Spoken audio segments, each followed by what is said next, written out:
Hi అండి. నేను మీ కీర్తిని. వెల్కమ్ టు వంటబడి. కొత్తగా యూట్యూబ్ ఛానల్ స్టార్ట్ చేశానండి.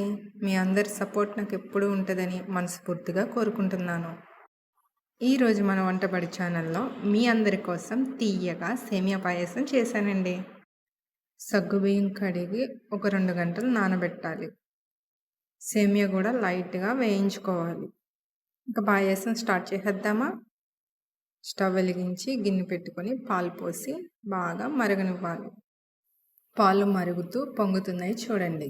ఇప్పుడు సగ్గుబియ్యం వేసేయాలి. 2 గంటల ముందు సగ్గుబియ్యం నానబెట్టడం వల్ల తొందరగా ఉడికిపోతాయి. ఇప్పుడు మిక్సీ జార్ తీసుకొని ఒక 4 స్పూన్లు పంచదార, ఒక 4 యాలకులు వేసి మిక్సీ పట్టుకుందాం. సగ్గుబియ్యం బాగా ఉడికాయి. ఇప్పుడు సేమియాను కూడా వేసి బాగా ఉడికించుకుందాం. అదే చిన్న సగ్గుబియ్యం అయితే నానబెట్టవలసిన అవసరం లేదండి. పాలల్లో డైరెక్ట్గా వేసేయచ్చు. బాదం, జీడిపప్పు బాగా వేయించి మిక్సీ పట్టాను. ఆ పొడి కూడా 2 స్పూన్లు వేసేద్దాం. రుచి బాగుంటుందని అయితే వేస్తున్నాను. సేమియా కూడా బాగా ఉడుకుతుంది చూడండి. పంచదార, యాలక పొడి కూడా ఒక 4 స్పూన్లు వేస్తున్నాను. సేమియా ఉడుకుతూ వస్తుంది. మన వంటబడి ఛానల్లో మీకు నచ్చిన విధంగా మీరు చేసే విధంగా కర్రీస్ కానివ్వండి, టిఫిన్స్ కానివ్వండి, స్నాక్స్ కానివ్వండి, ఇలా ప్రతిదీ మీకోసం నేనైతే రెడీ చేస్తున్నాను. మీరు కూడా చూసి బాగా నేర్చుకోండి. కొత్తగా నేర్చుకునే వారి కోసం మన ఈ వంటబడి.